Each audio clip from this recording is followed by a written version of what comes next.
మనం పనసకాయ తెచ్చుకున్నాక దాన్ని ఎట్లా శుభ్రం చేసుకున్నాడో ఎట్లా కట్ చేసుకున్నాడో చూద్దాము.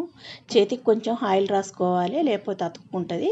దాన్ని కొంచెం పెద్ద చాకు పట్టి దాన్ని అట్లా కట్ చేసుకోవాలి. మనకు ఈజీగానే కట్ అవుతుంది. కట్ చేసుకున్నాక మనం అందులో ఉన్న పనసతోలన్నీ తీసుకోవాలి. మీదిది చెక్క అంతా తీసేసుకోవాలి. చూడు, ఫస్ట్ అట్లా అదంతా చెక్క అంతా తీసేసుకుంటే మనకు అన్న నుంచి తొనలు అన్నవి ఈజీగా వచ్చేస్తాయండి. ఫస్ట్ అయితే అట్లా తీసుకోవాలి. చూడండి, అదంతా అట్లా తీసేసుకున్నాక దాన్ని పై తొక్క అంతా తీసుకుంటే మనకి ఈజీగా వస్తుంది.